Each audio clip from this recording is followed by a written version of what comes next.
मेरी शादी एक बहुत ही अमीर ख़ानदान में हुई थी। मैं इस वजह से बहुत खुश थी कि सारी ज़िंदगी मैंने अपनी ख्वाहिशों को दबाते हुए गुजारी थी। मुझे पैसे की कदर और कीमत का अंदाज़ा था। हमने अपने पापा और मम्मी से हमेशा 2-2 रुपये के लिए मार खाई थी। जब मेरी शादी अमीर घराने में हुई तो मैंने कुछ नहीं कहा, किसी से कुछ नहीं पूछा कि शादी किससे करवाई जा रही है।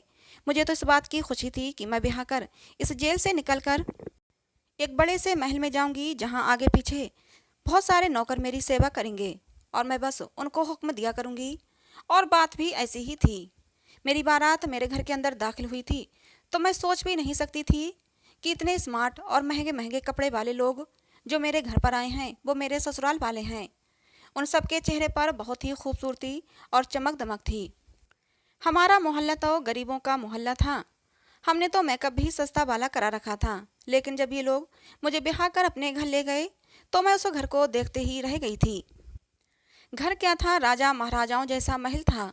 दुनिया जहान की रोशनी और खूबसूरती उस महल में बिखरी पड़ी थी। मुझे लगा मैं किसी नई दुनिया में आ गई हूँ। अब घर में आने के बाद मुझे सबसे पहले अपने पति को देखने की जल्दी थी, क्योंकि मेरी माँ और पापा ने मुझे मेरे पति की फ़ोटो भी नहीं दिखाई थी।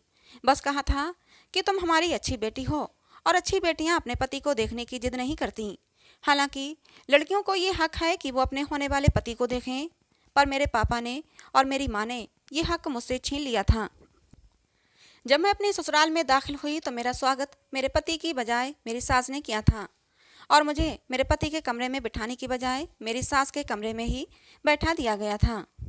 मैं समझी थी कि शायद उन लोगों ने कोई रस्म वगैरह करनी होगी। फिर कुछ और लड़कियां आईं उस कमरे में और फिर छोटी मोटी रस्में की, पर मेरे पति ने अपने चेहरे से सेहरा नहीं हटाया। मैं तो खुद नजरें झुकाकर बैठी हुई थी। मैं अपने पति को उस वक्त नहीं देख सकती थी, पर मैं किस्मत की मारी, मुझे क्या पता था कि अब मेरी मुश्किलों का दौर शुरू हो चुका है। सब लड़कियों के कमरे से जाने के बाद मैं उम्मीद कर रही थी कि मेरी सास मुझे उठाकर मेरे शौहर के कमरे में ले जाएंगी, मगर ऐसा कुछ भी नहीं हुआ। वो कमरे को बाहर से बंद करके चली गईं। मैं पीछे उनका इंतजार करती रह गई। लगभग आधा घंटा गुजर गया, पर जब मेरी सास ना आई तो मुझे फिक्र होने लगी, कहीं मुझे बंद करके तो नहीं चली गई। दिमाग में अजीब अजीब से ख्याल आ रहे थे। पति से मिलने की भी जल्दी थी, क्योंकि शादी के बाद हर औरत की ये ख्वाहिश होती है कि उसका पति उसे मोहब्बत करे, अपनी मोहब्बत का इजहार करे, उसकी खूबसूरती की तारीफ करे, उसे ढेर सारी प्यार भरी बातें करे। पर यहाँ तो ऐसा कुछ भी नहीं हो रहा था। बैठे बैठे मेरी कमर अकड़ने लगी थी। इससे पहले कि मैं बेड से उठकर दरवाजे तक आती, कमरे का दरवाज़ा जोर से खुला और मेरी सास किसी तूफान की तरह कमरे के अंदर दाखिल हुई। लेकिन हैरत तो उस वक्त हुई जब उन्होंने कमरे को अंदर से कुंडी लगा दी। ये काम तो मेरे पति का होता, मैं दिल में सोचने लगी। मैंने अपनी नज़रें उठाकर अपनी सास की तरफ देखा तो वो मेरे करीब आकर बैठ चुकी थीं, मेरे साथ मुझे बहुत ही गौर से देख भी रही थीं। फिर थोड़ी देर बाद बोली, बेटा, मैं अच्छी तरह जानती हूँ कि तुम्हारे मन में क्या चल रहा है। तुम यही सोच रही हो कि मेरा पति कमरे में अब तक क्यों नहीं आया और मेरी सास बार बार कमरे में क्यों आ जाती हैं और तुम्हें कमरे में बंद कर देती हैं। तो बस बेटी, मैं नहीं चाहती कि तुम्हारी खूबसूरती को किसी की नज़र लगे। मैं तुम्हें तुम्हारे पति के पास भेजूंगी, जरूर भेजूंगी, पर अभी उसका टाइम नहीं आया। तो फिलहाल मेरे कमरे में ही बैठी रहो और हाँ, ऐसा करो कि ये कपड़े बदल लो और कोई कंफर्टेबल से कपड़े पहन लो ताकि तुम्हें सोने में आसानी रहे। मेरी सास बहुत अच्छी थीं। उनके चेहरे से ही शराफत नजर आ रही थी। पूजा पाठ में भी बहुत ज़्यादा विश्वास रखने वाली थीं। मुझे भी खुशी हुई कि चलो अच्छी बात है कि मेरी सास बहुत ज़्यादा मॉडर्न नहीं है, क्योंकि मैं खुद सीधी सादी और गरीब सी लड़की थी और अगर किसी मॉडर्न घर में आती तो मेरी ज़िंदगी मुश्किल हो जाती। वैसे भी मुझे अभी तक फैशन करना, मेकअप करना तक नहीं आता था। मैं खामोशी से बैठी रह गई। मैंने कपड़े बदल लिए और फिर थोड़ी देर भगवान के सामने खड़े होकर अपने मन की तसल्ली की, भगवान की पूजा की। पूजा ख़त्म करने के बाद मैं बेड पर आकर लेट गई और फिर पता नहीं मुझे कब नींद आ गई। मैं सो गई। जब मेरी आँख खुली तो मैं अपनी सास के कमरे में ही थी। लेकिन मुझे बुरा नहीं लगा, क्योंकि मेरी सास मेरा इतना ख्याल रख रही थी, इसलिए फिर मैं बुरा क्यों मानती। मेरी सास ने आकर मुझे हरे रंग का एक जोड़ा पहना दिया। कहने लगी, ये पहन लो, ये पहन लो, मैंने तुम्हें मेहमानों से मिलवाना है। अब दिन का वक्त हो गया है, तुम अपने पति को बाद में देख लेना। फिलहाल इस वक्त मेहमानों से मिलना जरूरी है। मेहमान तुम्हें देखने आ रहे हैं, हमने वलीमा भी तो करना है। मैं खुश हो गई। मैंने अच्छी तरह से कपड़े पहनकर खुद को तैयार कर लिया और फिर बारी बारी से मुझसे खानदान की औरतें मिलने आने लगीं। मैं खानदान की नई सदस्य थी, इसलिए मुझसे मिलने के लिए बहुत सारे लोग आए थे। पर जो भी मुझे देखता वो बड़ी अजीब नज़रों से देखता और फिर घूरता ही चला जाता। ये ऋतिक की बीबी है। हर मिलने वाली औरत अजीब सा मुंह बनाकर ये बात जरूर कहती कि ये ऋतिक की बीबी है। सारी मेहमान औरतें मुझे मुड़ मुड़ कर ऐसे देखती जैसे मैं कोई अजूबा हूँ। मैं लोगों की नज़रों का मतलब नहीं समझ पा रही थी कि आखिर वो सब ऐसा क्यों कर रही हैं। वो मुझे मुड़ मुड़ कर क्यों देखती हैं। लेकिन एक बात अजीब थी, किसी ने भी मेरे पति ऋतिक का जिक्र नहीं किया था, ना ही ऋतिक के बारे में कुछ पूछा। सबकी नज़रों का निशाना मैं ही बनी हुई थी। हैरत की बात थी कि मैंने सबकी निगाहों में अपने लिए तरस देखा था। मुझे देखने आने वाली हर औरत मुझसे ये जरूर कहती कि भगवान तुम पर दया करें और तुम्हारी ज़िंदगी को आसान करें। मुझे बहुत अजीब लगता, क्योंकि मेरे ससुराल वाले बहुत ही अच्छे लोग थे। उन्होंने मेरे साथ अब तक कुछ भी गलत नहीं किया था, बल्कि मुझे हाथों हाथ ही लिया था। मुझे ये महसूस ही नहीं होने दिया था कि मैं किसी गरीब घर से आई हूँ। लेकिन मुझे क्या पता था कि ये हमदर्दी मेरी गरीबी की वजह से नहीं, बल्कि मेरी बदनसीबी की वजह से सब लोग दिखा रहे थे। थोड़ी देर बाद मेरी सास मुझे कमरे में बिठाकर बाहर चली गईं। अभी तक मैंने अपने पति को नहीं देखा था। जब मेरी सास मुझे कमरे में छोड़कर जाने लगीं तो मैंने अपनी सास से कहा, माँ जी, क्या आज वलीमा नहीं होगा? मेरी बात सुनकर मेरी सास मुस्कुरा पड़ी और मेरा कान हल्के से खींचते हुए बोली, मुझे पता है तुम वलीमे के लिए क्यों कह रही हो, क्योंकि तुम्हें ऋतिक को देखना है ना। लेकिन बहू रानी, ऋतिक का दीदार करना इतना आसान नहीं है। ऋतिक का दीदार करने के लिए, उसका चेहरा देखने के लिए तुम्हें बहुत सारे इम्तिहानों से गुजरना पड़ेगा। बहुत सारे इम्तिहान तुम्हें पास करने पड़ेंगे, तब कहीं जाकर तुम अपने पति यानी कि ऋतिक को देख सकोगी। कैसे इम्तिहान? मैं एकदम घबरा गई और पूछ बैठी। तो मेरी सास बोली, पहले तुम्हें खुद को ऋतिक के काबिल बनाना होगा। ऋतिक के काबिल बनाना होगा? अगर मैं ऋतिक के काबिल नहीं थी तो उन्होंने मुझसे शादी ही क्यों की? मेरी जुबान पर शिकायत आ ही गई। अब जाहिर है, इतनी देर से आंख मिचौली चल रही थी तो मेरा हक तो बनता ही था कि मैं अपनी सास से सवाल कर सकूं। मेरी सास मेरी बात सुनकर कानों को हाथ लगाकर कहने लगी, अरे भाई, पति से मिलने के लिए इतनी जल्दी? हमारे ज़माने में तो लड़कियां इतना शर्माती थीं कि जब कोई रिश्ता लेने के लिए उनके घर में आता था तो वो सामने ही नहीं आती थीं और फिर पति से हफ्ता हफ्ता भर नजरें नहीं मिला पाती थीं। पर आजकल की ये लड़कियां, इन्हें तो पति से बातें करने का बड़ा शौक होता है। मेरी सास की सोच बहुत ही पुराने ज़माने की थी। मैंने खामोश रहना ही अच्छा समझा। चलो, आखिर अपने बेटे को कितने दिन तक मुझसे दूर रखेंगी? वो भी मुझसे मिलने के लिए बेचैन हो रहे होंगे, क्योंकि जब मर्द शादी करता है तो बीवी से मिलने का दिल उसका भी करता है। मैं अकेली तो नहीं तड़प रही थी इस आग में। मैं यही सोचकर खामोश हो गई थी। लेकिन मेरे पति की तरफ से किसी भी तरह की कोई जल्दबाजी दिखाई नहीं दे रही थी। कहीं से भी कोई आसार नजर नहीं आ रहे थे। आखिर मेरे पति को मुझसे मिलने की जल्दी क्यों नहीं है? इसी तरह से पूरा दिन गुजर गया, यहाँ तक कि दोबारा रात हो गई। अब तो मेरा पारा गर्म होने लगा। मैंने अपनी सास से कहा कि आज भी क्या मैं आपके कमरे में ही सोऊंगी? मेरी सास फिर वही पुराने ज़माने की बातें लेकर बैठ गईं। अरे अजीब बेशरम लड़की हो, तुम्हें बहुत जल्दी है अपने पति के कमरे में जाने की, वो भी शादी के दूसरे ही दिन।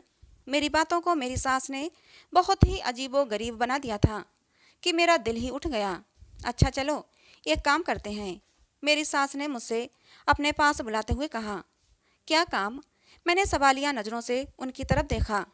बेटा, जब तुम्हारा पति तुमसे मिलने के लिए आए तो तुम दोनों के बीच में एक पर्दा होना चाहिए। कम से कम 7 दिन तक तुम्हें सुबह सवेरे उठकर आरती करनी होगी और सोने से पहले भी भगवान जी की पूजा करनी होगी। हमारे जो पंडित जी हैं ना, उन्होंने यही कहा है कि 7 दिन तक तुम्हें ये विधि करनी होगी और इससे पहले तुम अपने पति का चेहरा नहीं देख सकती। मेरा बेटा ऋतिक भी पूजा पाठ से दूर भागता है, इसलिए उसको भी 7 दिन तक ये विधि पूरे विधान से करनी होगी, तभी वो भी तुम्हारा चेहरा देख सकेगा। मेरे बेटे को सुधारने का यही एक तरीका है, क्योंकि वो पूजा पाठ में विश्वास नहीं रखता। तो 7 दिन तक इस विधि को तुम्हें और मेरे बेटे ऋतिक दोनों को पूरा करना होगा। इस तरह मेरा बेटा सुधर जाएगा और पूजा पाठ में और भगवान में विश्वास करने लगेगा। फिर उसके बाद तुम दोनों एक दूसरे की शक्ल देख लेना। मैं अपनी सास की बात सुनकर चुप हो गई थी, लेकिन मुझे दिल में खुशी हुई थी कि सास का रवैया मेरे साथ अच्छा था। वो बस यही चाहती थीं कि हमारे रिश्ते में भगवान जी की कृपा बनी रहे, एक दूसरे से लड़ाई झगड़ा ना हो। इसलिए मुझे पहले पूजा पाठ का पाबंद बनाना चाहती थीं। मुझे अपनी सास की इस सोच पर खुशी हुई। मैंने कहा, ठीक है, मैं आज से ही ये विधि करना शुरू करूंगी। फिर उसी समय से मैंने भगवान जी की पूजा पाठ करने में लग गई। मेरी लगन देखकर मेरी सास बहुत खुश होती, कहती, तुम बहुत अच्छी लड़की हो, भगवान तुम्हारी उम्र लंबी करे और मेरे बेटे ऋतिक के लिए तुम्हारे दिल में मोहब्बत पैदा करे। अब मैं अपनी सास को क्या बताती कि ऋतिक के लिए मेरी मोहब्बत तो उसी समय शुरू हो गई थी जब मैंने ऋतिक के साथ फेरे लिए थे। अभी एक ही दिन गुजरा था कि मेरी सास कमरे में आईं और कहने लगीं कि बेटा, पंडित जी ने कहा है कि तुम्हें दिन में 2 बार नहीं बल्कि 5 बार पूजा पाठ करना पड़ेगा। अरे, अभी तो तुमने एक ही बार सुबह को ही पूजा की थी, तो तुम अपने पति से आज नहीं मिल सकती। सास की बात सुनकर मैं उदास हो गई, लेकिन फिर मैंने सोचा, चलो कोई बात नहीं, मैं अपने पति के लिए दिन में 5 बार भी पूजा कर सकती हूँ। इसी तरह अगला दिन भी गुजर गया। अगले दिन मैंने पूरी 4 टाइम पूजा की थी। सोने से पहले भगवान की पूजा करना रह गया था। मैं बहुत खुश थी कि चलो कम से कम मैं अपने पति से मिल सकूंगी, क्योंकि मेरी सास ने कहा था कि 7 दिन से पहले पति का चेहरा नहीं देखना, लेकिन अगर तुम पूरी लगन से पूजा करती हो तो सिर्फ पति को देखे बिना उससे मिल सकती हो। मैंने सोचा था, चलो कोई बात नहीं, पति की आवाज़ तो सुन सकती हूँ। अगर पति का चेहरा नहीं देख सकती तो कम से कम उससे बातें तो कर सकती हूँ। मैं अपने कमरे में बैठी थी और इन्हीं हसीन ख्यालों में खोई थी कि मेरी सास आई और कहने लगी कि सपनों में रहने की बजाय सबसे पहले रात वाली पूजा कर लो, क्योंकि जब तक तुम दिन की पूरी 5 टाइम की पूजा नहीं कर लेती, मैं तुम्हें अपने बेटे से नहीं मिलने दूंगी। वो अपने हाथ में एक सफ़ेद कलर का दुपट्टा लेकर आई थी। कहने लगी, इस दुपट्टे को अपने सर पर डाल लो, तभी पूजा करना। ये दुपट्टा हमारे पंडित जी ने दिया है, कहा है कि रात को इसे सर पर डालकर ही पूजा करनी है। मैंने अपनी सास के हाथ से वो दुपट्टा ले लिया और सर पर डालकर भगवान जी की पूजा करने लगी।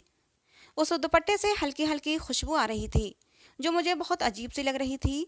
मुझे अजीब सा महसूस हो रहा था, किसी अनहोनी का एहसास हो रहा था, लेकिन फिर भी मैंने उस दुपट्टे को अपने सर पर डाल लिया। लेकिन धीरे धीरे मेरा सर भारी होने लगा, मेरे हाथ पैर ढीले पड़ गए और मैं वहीं बैठती चली गई। मुझे महसूस हुआ जैसे किसी ने मुझे गोद में उठाकर बेड पर लिटा दिया। फिर पूरी रात ऐसे ही निकल गई। समझ ही नहीं आ रहा था कि मैं सोई हूँ या जागी हूँ। यहाँ तक कि जब सुबह मेरी आँख खुली तो मेरे सर में हल्का हल्का सा दर्द हो रहा था। मेरी नींद पूरी नहीं हुई थी। मुझ में कोई भी ताजगी नहीं थी। अजीब सी थकावट थी जिसने मुझे घेर रखा था। मैं बहुत अजीब सा महसूस कर रही थी। मेरी तबीयत भी भारी भारी सी थी, सर में भी दर्द था। मेरी सास उठकर मेरे कमरे में आई, बोली, ये लो बेटा, दूध पी लो। मेरी सास ने मेरी तरफ दूध का गिलास बढ़ाते हुए कहा, तुम थक गई होगी, सारी रात पूजा पाठ जो की है। सास की बात सुनकर मैं बोली, नहीं माँ जी, मैंने कहाँ पूजा पाठ की। पूजा पूरी भी नहीं हो पाई थी कि उसी वक्त मुझे नींद आ गई।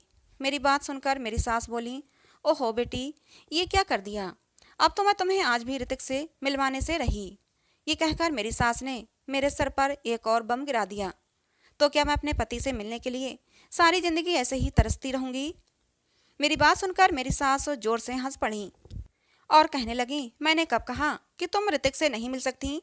बस आज की पूजा पाठ पूरी विधि विधान से कर लेना, फिर तुम रात को ऋतिक से मिल सकती हो। मैंने अपनी सास से कहा, ऋतिक का दिल नहीं करता मुझसे मिलने के लिए। तो मेरी सास हंस पड़ी, कहने लगी, अरे वो तो दिन रात मेरा दिमाग खाता है कि मुझे निशा से मिलवा दो। लेकिन नहीं बेटी, जब तक तुम दोनों पूजा पाठ पूरी विधि विधान से नहीं कर लेते, मैं तुम्हें एक दूसरे से नहीं मिलवा सकती हूँ। सास की बात सुनकर मैं खामोश हो गई। आज तो मेरा पूजा करने का भी दिल नहीं कर रहा था, क्योंकि 3 दिन हो गए थे और मैंने अपने पति को देखा ही नहीं था।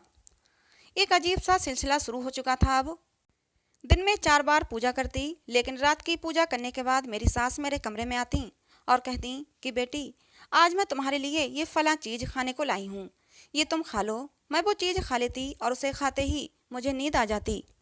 मेरी सास कभी खजूर लेकर आ जाती, तो कभी दूध की प्याली, तो कभी खीर, कभी शरबत। सास की लाई हुई चीज़ों को खाते ही मैं नींद की आगोश में चली जाती। फिर पूरी रात सोई रहती और न जागती रहती। बस ऐसा लगता कि मेरे पास कोई है। मैं किसी को अपनी आगोश में महसूस करती थी। लेकिन एक रात मैंने सोच लिया कि मैं सच्चाई जानकर रहूंगी कि आखिर रात को मेरे पास कौन होता है। मेरी सास मुझे सुलाने वाली चीज़ें क्यों खिलाती हैं? और फिर रात होते ही जैसे ही मेरी सास मेरे पास आई, कहने लगी, बेटा मैं तुम्हारे लिए ये जूस लेकर आई हूँ, इसे पी लो, तुम्हें ताकत मिलेगी। देखो दिन पर दिन कैसी कमजोर होती जा रही हो। मैंने उनकी तरफ देखा भी नहीं और अपनी सास से बोली, नहीं माँ जी, आज जूस पीने का बिल्कुल भी मन नहीं कर रहा, आप इसे वापस ले जाएं। रात वाली पूजा भी करनी है तो मैं पूजा करने जाती हूँ। मैं लगभग एक हफ्ते से कोशिश कर रही थी कि रात वाली पूजा को पूरा कर लूँ, लेकिन मैं रात वाली पूजा कर ही नहीं पाती थी। इससे पहले ही मुझे नींद आ जाती थी। इसलिए आज मैंने सोच लिया था कि कुछ भी नहीं खाऊंगी पीऊंगी और पूजा पूरी करूंगी। मेरी सास मुझे चुमकारते हुए बोली, कोई बात नहीं, पूजा भी कर लेना, लेकिन पहले ये जूस पी लो। लेकिन मैंने अपनी सास को कह दिया कि मुझे जूस नहीं पीना। मेरे तेवर देखकर मेरी सास मुझे छोड़कर चली गई। वो समझ गई थी कि अब मैं उनके और बहकावे में नहीं आने वाली। थोड़ी देर के बाद मेरी सास कमरे में दाखिल हुई। बहुत ही तेज परफ्यूम लगा रखा था उन्होंने। खुशबू मुझे कुछ जानी पहचानी सी लगी, लेकिन मैं अपनी नाक को बंद किए बैठी रही। थोड़ी देर बाद मेरी सास फिर कमरे में आई। मैं पूजा करने की तैयारी कर रही थी। मेरी सास के चेहरे से साफ लग रहा था कि मुझे जागता हुआ देखकर वो परेशान हैं। तीसरी बार मेरी सास मेरे कमरे में फिर आई। मुझे बहुत अजीब लग रहा था कि मेरी सास मेरे कमरे में बार बार क्यों आ रही हैं। इस बार उनके हाथ में एक सफ़ेद रंग की चादर थी। कहने लगी, बहू मैंने तुमसे कितनी बार कहा है कि पूजा करने से पहले ये सफ़ेद चादर ओढ़ लिया करो। ये लो, मैं तुम्हारे लिए नई चादर लेकर आई हूँ, इसे ओढ़ लो। मैंने सोचा, आखिर चादर ओढ़ने में क्या हर्ज है। मैंने अपनी सास के हाथ से वो चादर लेकर अपने सर पर डाल ली और फिर मेरे साथ वही हुआ जो मैं बिल्कुल नहीं चाहती थी। चादर ओढ़ते ही मेरे ऊपर बेहोशी सवार होने लगी, नींद आने लगी और फिर मैं सो गई। इस कदर गहरी नींद कि जब मेरी आँख खुली तो सुबह के लगभग 8 बज रहे थे। मुझे लेट उठना बिल्कुल भी पसंद नहीं था, लेकिन आज मैं लेट उठी थी। फिर भी मेरा मूड बिल्कुल भी ख़राब नहीं था, बल्कि बहुत अच्छा था, क्योंकि मुझे पता था कि अब आगे मुझे क्या करना है, मेरा अगला कदम क्या होगा। अपनी सास की चालाकियों से मैंने कैसे बचकर निकलना है। मैंने सोच लिया था कि मैं अब ये पर्दाफाश करके ही रहूँगी। तो फिर मैंने ऐसा ही किया। रात का वक्त हो गया। रात होते ही मेरी सास की आवाजाही मेरे कमरे में बढ़ने लगी। मैंने बिस्तर पर तकिया रखा और वहीं लेट गई। मैंने सोने का नाटक किया। फिर मेरी सास रोज मुझे किसी न किसी बहाने सुला देती थीं और मैं आज खुद ही सो गई। अपनी सास को दिखा दिया कि मैं सो चुकी हूँ, ताकि वो मुझे सुलाने वाली चीज़ें ना खिलाएं। अभी लगभग 10 मिनट ही गुजरे होंगे मुझे सोने का नाटक करते हुए कि कमरे के अंदर हलचल महसूस हुई। मेरे कमरे का दरवाज़ा खुला, फिर कुंडी लगाने की आवाज़ आई। किसी के भारी कदमों की आवाज़ मेरे कानों में पड़ रही थी, पर मैं आंखें खोलकर देख नहीं सकती थी। फिर मैंने देखा, कोई धीरे धीरे चलते हुए मेरे करीब आया है। ये कोई मर्दाना कदम थे जो मुझे महसूस हो रहे थे। तभी मेरे कान एकदम से खड़े हो गए, क्योंकि किसी ने मुझे छुआ था। मुझसे बर्दाश्त नहीं हुआ। मैंने अपनी आंखें खोलकर सामने देखा, जो कि नाकाबिले बर्दाश्त था। सामने खड़े इंसान को देखकर मेरे सर पर आसमान गिर पड़ा। मैं सोच भी नहीं सकती थी कि मेरी सास मेरे साथ इतना बड़ा धोखा कर सकती हैं। मेरी आंखों से टप टप आंसू बहने लगे। मैंने शादी के बारे में क्या क्या सोचा था और मेरे साथ क्या हो गया।